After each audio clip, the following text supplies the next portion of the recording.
میرے پیارے آقا صلی اللہ تعالی علیہ وسلم کے پیارے دیوانوں، سرکار صلی اللہ علیہ وسلم نے فرمایا مومن کبھی لعن و طعن کرنے والا نہیں ہوتا، اور مومن کبھی فحش بات کرنے والا نہیں ہوتا۔ گندی باتیں کرنا، گالی گلوچ کرنا، یہ مسلمان کی شان نہیں ہے، یہ مسلمان کو زیبا نہیں دیتا۔ آج اگر ہم اپنے معاشرے کا جائزہ لیں تو چھوٹے بچے بھی گالیاں بکتے نظر آتے ہیں۔ آج بہت سارے ایسے ہیں جو زبان سے زہر اگلتے نظر آتے ہیں، بہت سارے ایسے ہیں جن کی زبان سے تلخ جملے نکلتے نظر آتے ہیں۔ نہیں، اسلام ان چیزوں کی اجازت نہیں دیتا۔ اسلام تو یہ ہے کہ جو تمہاری زبان سے بات سنے وہ اس کے دل میں تمہاری بات بیٹھ جائے۔ اللہ کے رسول صلی اللہ علیہ وسلم کس طرح سے کلام کیا کرتے، اور قرآن نے کس سے کس طریقے سے بات کرنی چاہیے، اس کا ایک عظیم دستور عطا فرمایا، ایک خاک عطا فرمایا۔ یہ نہیں کہ آپ انسانوں سے اس طریقے سے بات کریں، انسانوں میں بھی کوالٹی ہے، کس سے کیسے بات کی جائے۔ ایک جنرل انسان ہے، ایک مانگنے والا بھی تو بھکاری ہے لیکن ہوتا تو انسان ہے نا، اس سے کیسے بات کی جائے، قرآن اس کا بھی طریقہ بتاتا ہے۔ ماں باپ سے کیسے بات کی جائے، قرآن اس کا بھی طریقہ بتاتا ہے۔ اللہ سے کس طرح سے بات کی جائے، قرآن اس کا بھی طریقہ بتاتا ہے۔ رسول اللہ صلی اللہ علیہ وسلم سے کیسے بات کی جائے، قرآن اس کا بھی طریقہ بتاتا ہے۔ یہاں تک کہ سربراہ مملکت سے کیسے بات کی جائے، قرآن اس کی بھی تعلیم دیتا ہے۔ اور یہاں تک کہ میرے پیارے آقا صلی اللہ تعالی علیہ وسلم کے پیارے دیوانوں، ظالم و جابر حکمراں سے کیسے بات کی جائے، قرآن اس کی بھی تعلیم دیتا ہوا نظر آتا ہے۔ آئیے پہلے میں جنرل انسانوں سے کیسے بات کی جائے اس کے حوالے سے قرآن کیا کہتا ہے میں آپ کو بتاؤں۔ قرآن نے کہا وَقُولُوا لِلنَّاسِ حُسْنًا، لوگوں سے اچھی بات کہو، اچھی بات کہو لوگوں سے۔ اچھی بات سے کیا مراد؟ ایسی بات کہو جو اس کے لیے نفع بخش ہو اور اطمینان والی ہو، اس کو نفع پہنچے آپ کی بات سے، اس کے دل کو ڈھارس بن جائے، اس کے دل کی، اس کو اطمینان و سکون ملے۔ اس کو میں آپ کو اس طریقے سے سمجھاؤں، کسی عورت کا بچہ گم گیا یا مر گیا اور کسی شخص نے اس عورت کو تسلی کے جملے کہے اور اس نے یہ کہا کہ اللہ تمہارے بچے کو تم سے ملا دے، یا یہ کہے کہ جس بچے کا انتقال ہو گیا اللہ اسے جنت میں عطا فرمائے، تسلی کے جملے کسی نے اس عورت سے کہے تو میرے آقا صلی اللہ علیہ وسلم فرماتے ہیں اس تسلی کے جملے کہنے والوں کو اللہ قیامت کے اندر جنت کا لباس عطا فرمائے گا۔ آپ اندازہ لگائیں، سرجری کے اسٹوڈنٹس جو سرجن بننا چاہتے تھے کلاس کے اندر بیٹھے ہوئے تھے، ان کے پروفیسر نے سوال پوچھا کہ یہ بتاؤ اچانک کسی کو کوئی صدمہ آ جائے تو اس کا علاج تم کیسے کرو گے؟ مثال کے طور پر آدمی چل رہا تھا، اس کے ساتھ کوئی اس کا رشتہ دار تھا، ٹھوکر لگی، گرا اور مر گیا، اچانک اس کو صدمہ، انتقال کی خبر مل گئی کہیں سے، اچانک یہ اطلاع ملی تو ایک شوق ہوتا ہے نا، صدمے میں آ جاتا ہے۔ تو پروفیسر نے سوال پوچھا اسٹوڈنٹ سے کہ اس کا علاج کیا ہے؟ سب نے اپنے اپنے اعتبار سے جواب دیے، اس نے سب کو کہا کہ آپ کا جواب غلط ہے۔ پھر بچوں نے پوچھا سر آپ بتائیے صحیح جواب کیا ہے؟ تو اس نے جواب میں کہا ایسے اچانک صدمے میں گرفتار بندے کے لیے سب سے بہترین علاج تسلی کے جملے ہیں، اسے تسلی کے جملے کو۔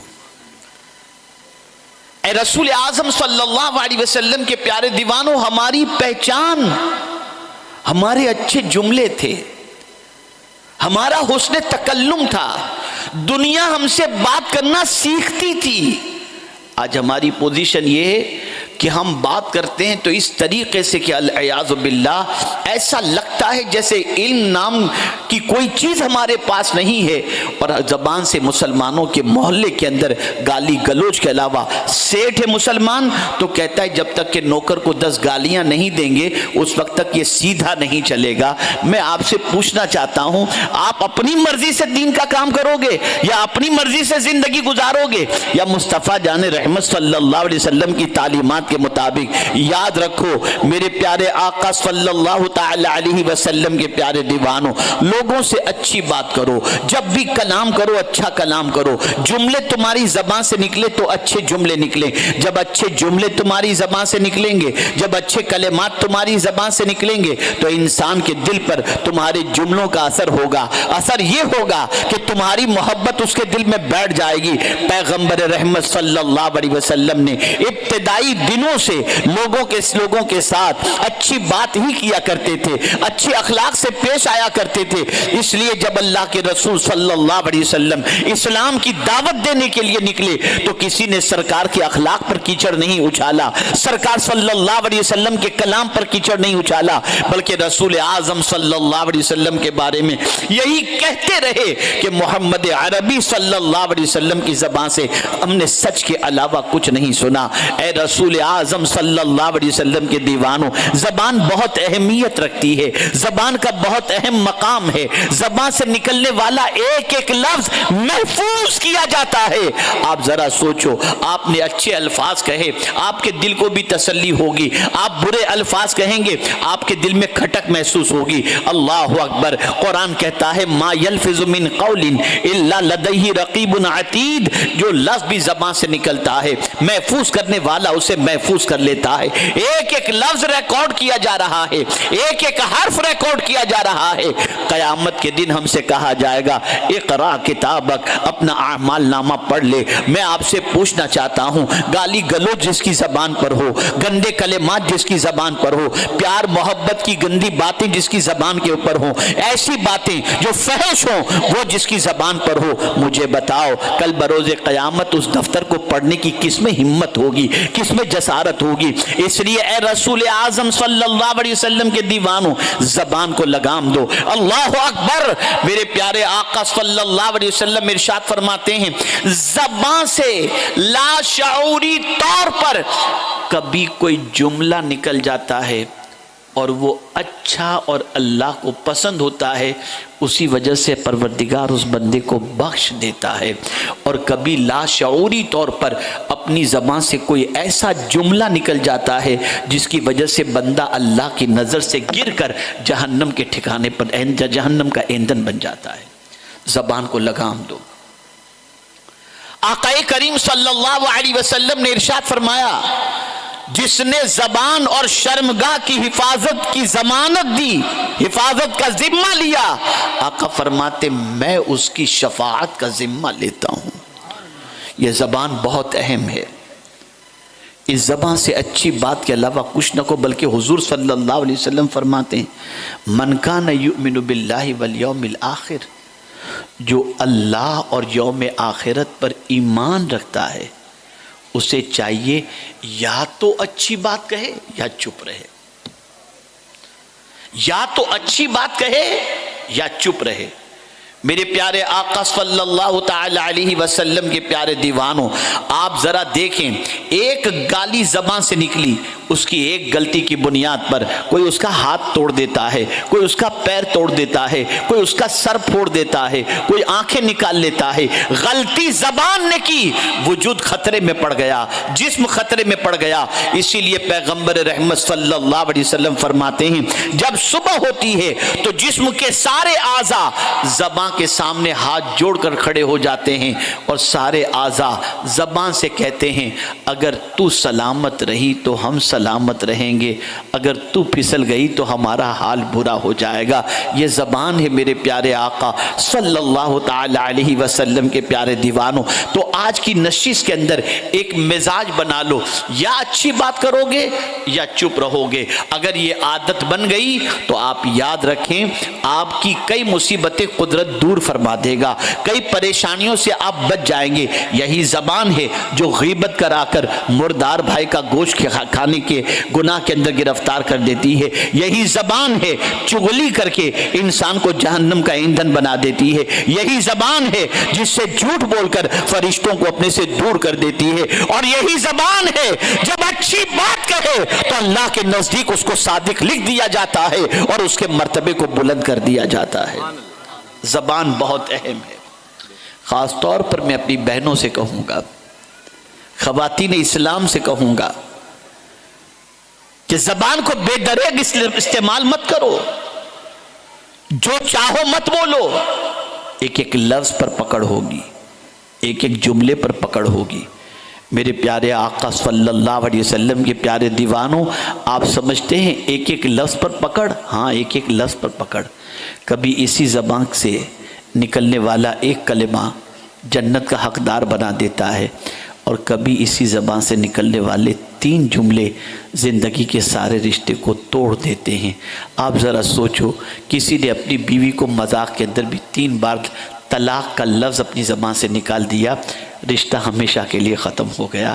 اور کسی کافر نے ایک بار کلمہ طیبہ پڑھ لیا، جنت کا حقدار ہو گیا۔ اگر زبان سے نکلنے والے کلمے کی اتنی اہمیت نہ ہوتی تو اس زبان سے انسان کلمہ پڑھتا تو جنت کا حقدار کیسے ہو جاتا؟ اور 3 بار جب زبان سے طلاق کے لفظ کے نکلنے کے بعد بیوی کے سلسلے میں اس کا رشتہ کیسے ختم ہو جاتا؟ ایک ایک لفظ کا خیال کرو، ایک ایک جملے کا خیال کرو۔ آپ سوچیں کہ یہ کیسے پاسبل ہے؟ میں یقین کے ساتھ کہہ سکتا ہوں یہ پاسبل ہے۔ شرط بس صرف اتنی سی ہے، اپنے رب سے محبت پیدا کر لو، اپنے رسول سے محبت پیدا کر لو، اپنی آخرت کو پیش نظر رکھو۔ ہم بھول چکے ہیں کہ اللہ تعالیٰ کی بارگاہ میں ہمیں جواب دینا ہے، ہمیں حساب دینا ہے، ایک ایک حرف کا حساب، ایک ایک لفظ کا حساب۔ اللہ اکبر! پیغمبر رحمت صلی اللہ علیہ وسلم دعا کر رہے تھے ایک رات، اللہم حاسبنی حسابا یسیرا۔ جب رسول اعظم صلی اللہ علیہ وسلم یہ دعا کر رہے تھے، ام المؤمنین حضرت عائشہ صدیقہ رضی اللہ تعالیٰ عنہ عرض کرتی ہیں، یا رسول اللہ صلی اللہ تعالیٰ علیہ وسلم، آپ اور آسان حساب کی دعا کر رہے ہیں؟ آقا کریم صلی اللہ علیہ وسلم نے فرمایا، ہاں، میں اس لیے دعا کر رہا ہوں تاکہ میری امت بھی آسان حساب کی دعا اللہ کی بارگاہ میں کرتی رہے۔ اور پھر اس کے بعد ام المؤمنین نے سوال عرض کیا، سوال پوچھا، یا رسول اللہ صلی اللہ علیہ وسلم، آسان حساب کون سا ہے؟ آسان حساب۔ تو آقا کریم صلی اللہ علیہ وسلم نے فرمایا، عائشہ، آسان حساب یہ ہے جب بندے کا دفتر رب کی بارگاہ میں کھلے اور رب نے نظر انداز کر دیا، جاؤ، یہ آسان حساب۔ اور اگر رب نے کریدنا شروع کر دیا، یہ کیوں؟ بندہ ہلاک ہو گیا، پھر بندہ ہلاک ہو گیا۔ جہاں رب نے کریدنا شروع کیا، یہ کیوں؟ بندہ ہلاک ہو گیا۔ اب میں آپ سے پوچھنا چاہتا ہوں، ایک ایک لفظ کیوں قید کیا جاتا ہے، کیوں محفوظ کیا جاتا ہے؟ یہ تو ہم بتاتے ہیں کہ قرآن کے ایک حرف پر 10 نیکی اللہ عطا فرماتا ہے، یہ کیوں بھول جاتے ہیں کہ زبان سے نکلنے والے ایک ایک حرف کی پکڑ ہوگی؟ جب وہ ثواب دے رہا ہے تو ایک مرتبہ درود شریف پڑھیں، اللہم صلی علی سیدنا و مولانا محمد معدن الجود والکرم وآلہ وصحبہ وبارک وسلم۔ ایک حرف پر جب 10 نیکی دے رہا ہے تو ایک ایک حرف پر پکڑ بھی فرمائے گا۔ اللہ اس اپنی پکڑ سے ہمیں محفوظ رکھے۔ اس کی پکڑ کیسی ہے؟ تو قرآن کہتا ہے، ان بطش ربک لشدید، بے شک تیرے رب کی پکڑ بہت سخت ہے۔ اے رسول اعظم صلی اللہ تعالی علیہ وسلم کے دیوانوں، اس لیے آپ رسول اعظم صلی اللہ علیہ وسلم، صحابہ کے کرام علیہم الرضوان، تابعین کرام علیہم الرضوان، اولیاء کاملین کی زندگی کا جائزہ لیں تو آپ کو پتہ چلے گا ان کی زندگی کے اندر الفاظ کتنے مختصر نظر آتے ہیں۔ ہمارے خطابات ہوتے ہیں، ان کے ملفوظات ہوا کرتے تھے، ایک ایک لفظ ان کی زبان سے نکلتا تھا، ایسا نکلتا تھا کہ دلوں کو چیر دیتا تھا اور زندگی میں انقلاب پیدا ہو جاتا تھا۔ آپ ذرا سوچیں میرے پیارے آقا صلی اللہ علیہ وسلم کے پیارے دیوانوں، آقا کریم صلی اللہ تعالی علیہ وسلم نے ارشاد فرمایا من صمت فقد نجا، جو چپ رہا وہ نجات پا گیا۔ اے اللہ کے رسول صلی اللہ علیہ وسلم کے دیوانوں، بولو تو اچھی بات بولو، ورنہ چپ رہو، اور جو چپ رہا وہ صرف نجات پا گیا۔ یہ سرکار صلی اللہ علیہ وسلم نے فرما کر مطلق فرما دیا، یہ نہیں فرمایا کہ جو چپ رہا دنیا کی تکلیف سے نجات پا گیا، جو چپ رہا مصیبتوں سے نجات پا گیا، جو چپ رہا یہ رزق کی تنگی سے نجات پا گیا۔ نہیں نہیں یا رسول اللہ، آپ کی عظمتوں پر قربان، آپ نے مطلق فرما دیا من صمت فقد نجا، جو چپ رہا اس نے نجات پا لی۔ مطلب یہ ہے کہ دنیا میں کہیں بھی اور آخرت میں کہیں بھی اب اسے کوئی تکلیف نہیں ہوگی، سماعت وہ خاموش رہا، اس کا چپ رہنا دنیا کی تکلیف سے بھی نجات اور آخرت کی تکلیف سے بھی نجات کا سامان بن گیا۔ بولو تو اچھی بات بولو۔ آج معاشرے میں ہماری عزت کیوں نہیں ہے؟ کہیں بھی مسلم اکثریتی علاقہ ہو، گالی گلوچ سنیں گے، لڑائی جھگڑا سنیں گے۔ کسی مارکیٹ کے اندر 10 مسلمانوں کی دکانیں ہو، چلم چلی سنیں گے، گالی گلوچ سنیں گے۔ آپ دیکھیں گے روز کسٹمر کے ساتھ جھگڑا ہو رہا ہے۔ بلکہ میں آپ کو ایک چیز بتاؤں، آج ایک حدیث شریف میری نظر سے گزری، اللہ اکبر، کسی کی دکان سے کسی نے کوئی مال خریدا اور خریدنے کے بعد گیا اور اسے سمجھ میں نہیں آیا، واپس وہ دینے کے لیے آیا اور اس میں کوئی عیب بھی اس نے اپنی طرف سے پیدا نہیں کیا، جیسا لے گیا تھا سمجھ میں نہیں آیا ویسا ہی واپس لا کر دکاندار کو دے دیا۔ سرکار فرماتے ہیں جو شخص، جو دکاندار، جو مسلمان واپس لایا ہوا مال لے لے، اللہ اسے جنت عطا فرمائے گا۔ آپ ذرا سوچو، آپ کو حیرت ہوگی، مغربی دنیا کا سفر کرنے کے بعد ہم نے محسوس کیا کہ لوگ دکان سے مال خریدتے ہیں، 15 دن گھر پر رکھتے ہیں، سمجھ میں نہیں آتا، واپس لے جا کر کے دیتے ہیں، وہاں کے مال کے اندر واپس چیزیں لے لی جاتی ہیں۔ وہ اگر کسی طریقے سے ترقی کیے ہیں تو انہوں نے مصطفیٰ جان رحمت صلی اللہ علیہ وسلم کے اصول کو اپنایا ہے، اور ہم کلمہ پڑھ کر اپنے نبی کے اصول پر عمل نہیں کر رہے ہیں۔